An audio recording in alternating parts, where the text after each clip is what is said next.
Praise God.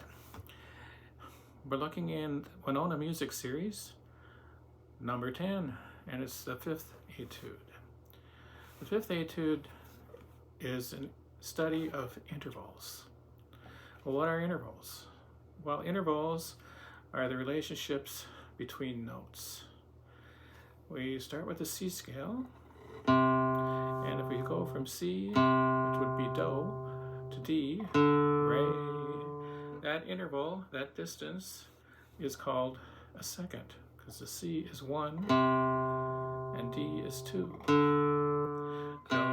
Re, Mi, so E would be 3, F is 4, G is 5, so we're going from C to D, that's a second, C to E, that's a third, C to F, that's a 4, C to G, that's a 5, C to A, that's a 6, C to B, that's a 7, C to C, that's an 8, so that's an octave.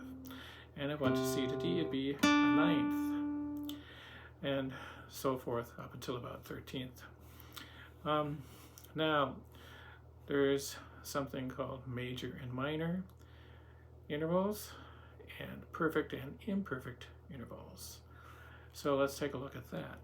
The imperfect intervals are where you have major and minors.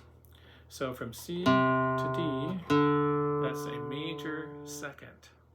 C to D, major second. C to D flat is a minor second. Major second, minor second. C to E, it's a major third. And E flat, minor third. Major third, minor third. Whether you play them one note at a time, it's that distance, or if you play them together. Major third, minor third. Now if we go C to F, that's a fourth. There's no major or minor, so that's one of the perfect intervals. Fourth. C to F is the fourth. C to G, that's a fifth. That's again a perfect interval, no major or minors. So fourth is a perfect intervals, fifth is a perfect intervals. Now between the fourth and the fifth, there is an interval. So from C to G flat is a very dissonant interval. In classical music, they call it the tritone.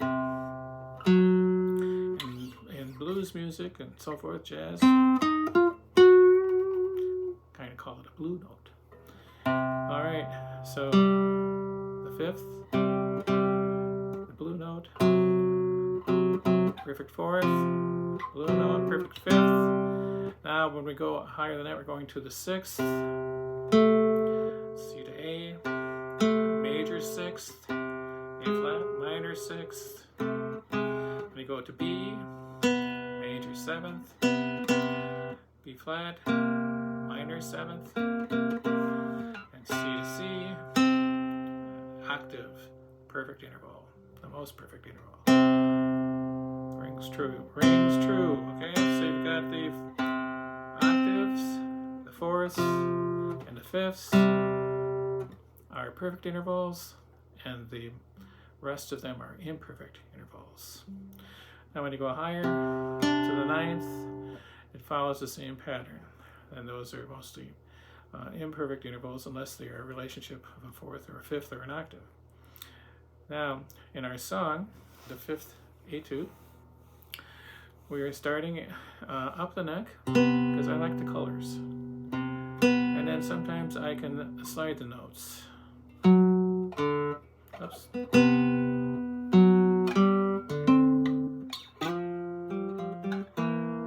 So here we've got a major seventh, a minor seventh, a flatted fifth,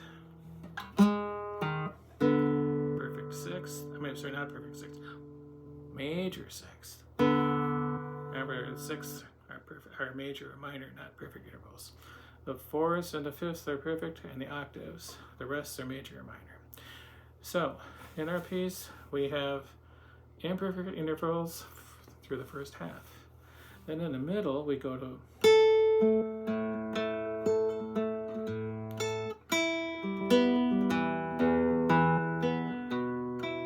so that's a section of perfect intervals. Those are octaves, or fifths or fourths. Then it's back to imperfect intervals,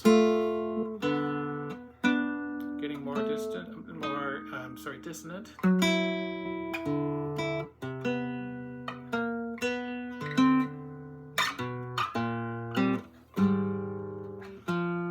And then perfect intervals again. Imperfect, perfect, imperfect.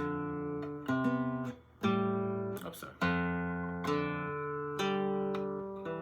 And then we end by combining them with a perfect fifth and a minor ninth.